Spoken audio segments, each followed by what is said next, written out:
एक बच्चे ने पूछा है, सर कुछ समझ में नहीं आ रहा है, क्या करूं? जब कुछ समझ में ना आए उस समय क्या करें? इस सेंटेंस को देखिए, कुछ समझ में ना आए तो क्या करूं।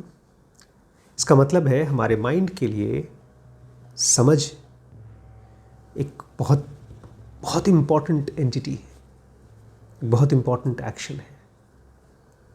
इसका मतलब ये है कि अपनी लाइफ में हम लोगों ने जो कुछ भी नासमझी में किया है वो गलत है। आप बेसिकली कंफ्यूज्ड हैं। जिस समय आप बहुत कंफ्यूज्ड हैं उस समय उस कंफ्यूजन में से कैसे निकलें या उस समय क्या करें? क्या होता है जिस समय आप कंफ्यूज्ड होते हैं? अपने मन में देखिए क्या होता है। एक तरह की फाइट चल रही होती है, गुस्सा आ रहा होता है, और सबसे इम्पॉर्टेंट हमारा माइंड कहता है नहीं नहीं, ऐसा नहीं होना चाहिए, ऐसा नहीं होना चाहिए। एक तरह का मन के अंदर ही क्रांति चल रही है, रिवोल्ट चल रहा है। एक तरफ लाइफ है जो हमको मझधार में फंसा करके चली गई है, ऐसा लग रहा है, और दूसरी तरफ हम हैं जो उस मझधार में से निकलना चाहते हैं लेकिन कहीं रास्ता नहीं दिखाई दे रहा है। तो सबसे पहली चीज़ जो आपको करनी है, अंग्रेज़ी का बहुत सिंपल शब्द है लेकिन उसको करने के लिए आपको बहुत सालों का रियाज करना होगा। लाइफ करवा भी रही है आपको, आप उसको पहचान सकें। उसको बोलते हैं एक्सेप्ट करना। आप चाहे इसको माने चाहे ना माने, आपकी और हमारी हालत उन छोटे छोटे बी सेल्स, टी सेल्स और ढेर सारे तकरीबन 22 अलग अलग सेल्स होते हैं हमारे इम्यून सिस्टम में। बहुत ही खूबसूरत वीडियो बनाया है कुर्ज़गसाक नाम के एक चैनल ने, मुझे बहुत पसंद है वो चैनल। उसमें एक इम्यून सिस्टम के ऊपर उन्होंने वीडियो बनाया है, वो देखिएगा आपको टाइम मिले तो। उसको देखने के बाद अचानक से अपने ही शरीर के अंदर के जो ब्लड सेल्स होते हैं और जो शरीर के अलग अलग अंग हैं, उनके डेडिकेशन के ऊपर, उनके कर्तव्य निष्ठा के ऊपर मुझे और ज़्यादा प्यार आना शुरू हो गया। हमारे बॉडी में छोटे छोटे सेल्स होते हैं, हम भी इस ब्रह्मांड के लिए छोटे छोटे सेल्स हैं। और जिस समय आपको कन्फ्यूजन है कि क्या करूं क्या ना करूं, उस समय लाइफ आपको वेट करा रही है, आपको धक्का नहीं मार रही है कहीं जाने के लिए, क्योंकि आपको दिख नहीं रहा है। तो आप वेट करें, क्लैरिटी आएगी। लेकिन अगर आप वेट नहीं कर सकते, भाग रहे हैं, तो जो मैसेज पहुंचने वाला है लाइफ के थ्रू आपको, तो मिस कर जाएंगे। इसको ऐसे देखिए जैसे आपको ज़बरदस्ती घर में बिठा दिया गया है और आपको कहा गया है जब कोई चिट्ठी आएगी तब उसको पढ़ना और फिर अकॉर्डिंगली एक्शन लेना, और आप भाग रहे हैं चिट्ठी के लिए। कहाँ आएगी, कहाँ आएगी?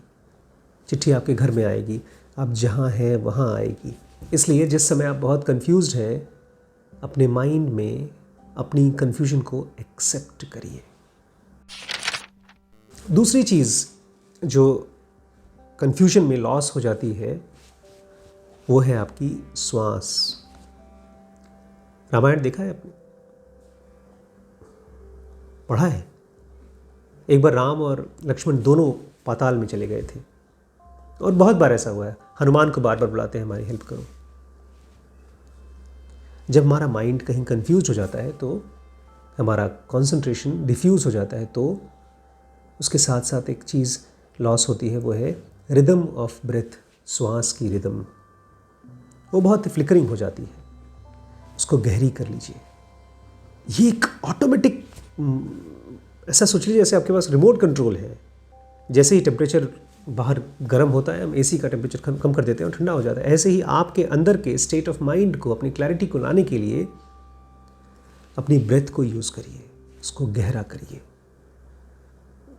हफ्ते 2 हफ्ते में आप उसके असर को देखना शुरू कर देंगे। कुछ ऐसी ताकतवर चीज़ आपके पास है, श्वास, आपने कभी यूज़ नहीं किया, इसलिए उसकी ताकत आपको पता नहीं है। इसलिए ये एक्सीडेंट नहीं है कि नेचर ने आपको कॉन्शियस और सबकॉन्शियस दोनों तरीके से श्वास को चलने के लिए परमिशन दी है। तो कॉन्शियस इसलिए दी है ताकि जब आपकी स्टेट्स कंफ्यूज्ड हो, परेशान हो, डिस्टर्ब्ड हो, गहरी सांस लीजिए। तीसरी चीज़, जब हम कंफ्यूज्ड होते हैं तो होता क्या है, हमारा दिमाग बार बार वहाँ जाता है जो चीज़ें हमारे कंट्रोल में नहीं हैं। बार बार हम उन चीज़ों के बारे में सोचने की कोशिश करते हैं जो हम सोच नहीं सकते, जिसके बारे में हम जानते नहीं हैं, जिसके बारे में हम अनश्योर हैं। अपने फोकस को यहाँ लेकर आइए और उन बातों पर फोकस करिए जो आप जानते हैं, फैक्ट है। मान लीजिए आप किसी एग्ज़ाम की तैयारी कर रहे हैं और आपको लगता है फेल हो जाएंगे, आप कंफ्यूज हैं, अगर फेल हो जाऊंगा तो मैं क्या करूंगा।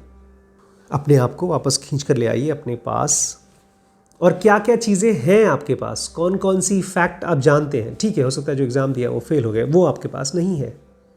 क्या क्या चीज़ें आप जानते हैं, क्या क्या आप कर सकते हैं, क्या आपकी ज़िंदगी में ऑलरेडी पॉसिबिलिटीज़ हैं, उसके ऊपर फोकस करना शुरू करिए।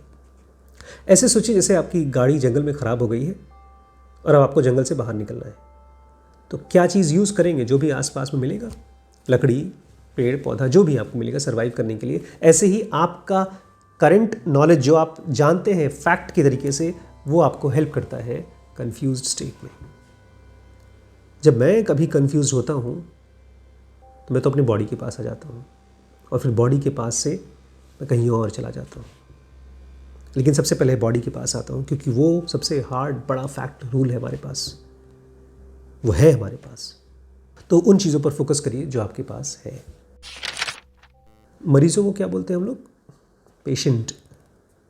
पेशेंट मतलब खाली मरीज़ नहीं, एक और मतलब है इसका। पेशेंट मतलब धीरज।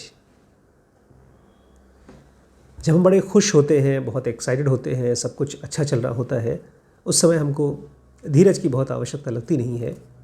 लेकिन ऐसा समझिए जैसे नेचर हमको खिला रहा है, हम छोटे बच्चे की तरह हैं और नेचर हमको हवा में फेंक रहा है और हमको बहुत मस्ती कर रहा है हमारे साथ और बड़े खुश है। लेकिन जब नेचर डिसाइड करता है कि अब इस बच्चे को बड़ा होना है, तो उसको ज़मीन पे छोड़ देता है, उसको बोलता है चलो। चलते समय बच्चा गिरता है, दर्द होता है, बच्चे को लगता भी होगा बस गोद में ले लें पापा मम्मी, बस मेरी प्रॉब्लम सॉल्व हो जाए। हमको भी लगता है कि नेचर हमको गोद में ले ले, तो हमको बता दे, हमारी लाइफ आसान कर दे। लेकिन नेचर का प्लान आपके लिए कुछ और है। उसने आपको कंफ्यूज्ड इस मोमेंट पे किया है, जानबूझ के किया है, उसका कुछ प्लान है। उस प्लान को रिस्पेक्ट करिए, पेशेंट होइए। देखा नहीं है गौतम बुद्ध जैसे लोगों की ज़िंदगी भर की साधना क्या है? वॉक करना, सांस पर ध्यान देना, बस जो थोड़ा बहुत मिले वो खा लेना, और कोई साधना नहीं उनकी, कोई बड़ी चमत्कारी और शक्तिशाली होने वाली साधना नहीं है।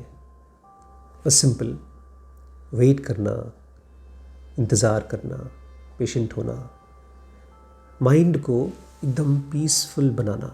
ऐसे समझिए जैसे आपका माइंड एक बर्तन में पानी है और उसमें जितनी लहर है वो आपको आसमान में जो चांद है या जो सूरज है उसकी छवि नहीं बनने दे रहा है। जब वो पानी एकदम शांत हो जाता है तो शीशे की तरह हो जाता है, उसमें जो भी रोशनी देने वाली बॉडीज़ होती हैं उनका इमेज एकदम क्लियर होता है। इसलिए अपने अंदर को उस समय ये भूल जाइए कि क्या होगा, क्या होने वाला है, क्या नहीं होने वाला है, कैसे हो पाएगा, वो काम नहीं हो, भूल जाइए उसको। बस एक ही चीज़ पर ध्यान दीजिए, मैं कितना शांत हो सकता हूँ। जब मैं बहुत कंफ्यूज होता हूँ तो मैं तो खाली यही सोचता हूँ कि ठीक है, अभी मैं कंफ्यूज हूँ, अब मेरा सबसे इम्पोर्टेंट गोल है शांत होना। सो बी पेशेंट। दो और चीज़ें हैं जो हम लोग आम तौर पे करते हैं, मैं चाहता हूँ अपना करें। सबसे पहली चीज़, कोई डिसीजन ना लें। कितने लोगों ने डिवोर्सेस लिए हैं, सुसाइड्स किए हैं, फाइट्स किए हैं, रिश्ते ख़त्म किए हैं, पता नहीं क्या क्या किया है, क्योंकि वो कंफ्यूज थे और उस समय डिसीजन लिए। ये मत करिए। जिस समय आप कंफ्यूज्ड हैं, जब मुझसे कोई पूछता है कन्फ्यूजन के दौरान ये काम करें कि ना करें, मैं बोलता हूँ अभी मत पूछो, अभी मैं कंफ्यूज्ड हूँ। जैसे ही आपने ये कहा मैं कंफ्यूज्ड हूँ, एक ताकत आती है आपके पास, ऐसी ताकत जैसे एक फ्रैक्चर पैर में, अगर एक पैर फ्रैक्चर है, टूटा हुआ है हड्डी, और उसको चलाएंगे तो वो और ज़्यादा नासूर हो जाएगा, हड्डी जुड़ेगी नहीं। ऐसे जब आप कंफ्यूज्ड हैं और उस समय आप सोच करके डिसाइड कर रहे हैं, उस समय आपका मन और आपकी लाइफ दोनों और डिस्टर्ब होगी। बिकॉज कंफ्यूज्ड माइंड केवल कंफ्यूज्ड डिसीजंस ले सकता है, गलत डिसीजंस ले सकता है। इसलिए उस समय कुछ डिसाइड मत करिए। और एक काम तो ज़रूर करिए जो आप नहीं करते हैं, कुछ मत करिए, डू नथिंग। कन्फ्यूजन की स्टेट बड़ी कमाल की स्टेट है, बड़ी मेडिटेटिव स्टेट है। उस समय तो आपको बहुत ध्यान से देखना चाहिए अपने मन के वर्ल्ड पूल, कौन कौन सी चीज़ें हैं जिसके साथ मैंने अपने आप को सबकॉन्शियसली आइडेंटिफाई कर रखा है। यम, नियम, आसन, प्राणायाम, प्रत्याहार, धारणा, ध्यान, समाधि। समाधि तब होती है जब आप अपने आप को देख पाते हैं और अलग कर पाते हैं उन सभी चीज़ों से जिनसे आपने अपने आप को अटैच कर रखा है। कन्फ्यूजन तो वो परफेक्ट टाइम है, एक तरह से आपके लिए पूरा खजाना खोल के लाइफ ने दे दिया है। देखो ये चीज़ें हैं जिसके साथ तुम अपने आप को मानते हो कि उसके बिना तुम जी नहीं सकते हो। उनको पहचानिए और उनको गिरने दीजिए। जैसे मैट्रिक्स मूवी का लास्ट सीन है, वो गोलियों को देखता है और गोलियां गिर जाती हैं, ऐसे ही कन्फ्यूजन के दौरान अपने अंदर के अटैचमेंट्स को, आइडेंटिफिकेशंस को पहचानिए और उनको गिरने दीजिए। It is a perfect time to do nothing. कुछ नहीं करने का टाइम है। अगर ये वीडियो आपके लिए ज़रा सा भी हेल्पफुल है तो किसको किसको शेयर करेंगे? अपने सभी ग्रुप्स में शेयर करेंगे। हमने DDM स्टार्ट किया है बिकॉज मैंने कन्फ्यूजन में बहुत सी मिस्टेक्स की हैं। डिसीजन मेकिंग का जब मैंने कोर्स बनाया तो मैंने देखा कि अचानक से मेरी लाइफ एकदम ट्रांसफॉर्म हो गई। ऐसा लगता है ऐसे कि पहले पता नहीं था कहाँ जाना है और अब सब रास्ते पता हो गए हैं। तो BDM उसके लिए, ये नंबर है, उस पर व्हाट्सएप करके आप मालूम कर सकते हैं उसकी डिटेल्स। बाकी भी कोर्सेज हैं, आप उसको भी देख सकते हैं। और सब्सक्राइब किए बिना हो जाइएगा। लाइक तो कर दिया ना? कमेंट में मुझे बताइएगा आपने इस वीडियो में क्या नया सीखा है। इंस्टाग्राम पे भी हमको फॉलो करना मत भूलिएगा। Thank you so much. Courses हैं इस समय, स्पिरिचुअल कोर्सेज में जनों का बेसिक एडवांस कोर्स है, ऑनलाइन कोर्स है, अपने घर बैठे करेंगे, आपकी स्पीड से, आपकी कन्वीनियंस से होता है। बिजनेस में WBX है जिसमें कि गूगल, अमेजॉन, नेटफ्लिक्स जैसी ढेर सारी कंपनीज़ का सब जिस्ट निकाल करके आपको सिखाते हैं कैसे कंपनी स्ट्रैटेजी बनाती हैं, कैसे फंडिंग लेती हैं, वगैरह वगैरह। इसके बाद आता है BDM जिसमें कि मैं आपको सारी डिसीजन मेकिंग के सीक्रेट्स, उसके ट्रिक्स, उसकी प्रिंसिपल्स जो पिछले 100 सालों में खोजा गया है वो बताऊंगा। और इसी में पैसे की साइकोलॉजी भी बताऊंगा जिसमें आपको पर्सनल फाइनेंस को ठीक करना सिखाया जाएगा। पेरेंटिंग के लिए SPPT है, ब्रह्मचर्य के लिए SPMT है और रिलेशनशिप के लिए लिमिटलेस है। ध्यान रखिएगा, इस नंबर पे व्हाट्सएप करके सारे कोर्सेज़ के डिस्काउंट पूछ सकते हैं और ज्वाइन कर सकते हैं।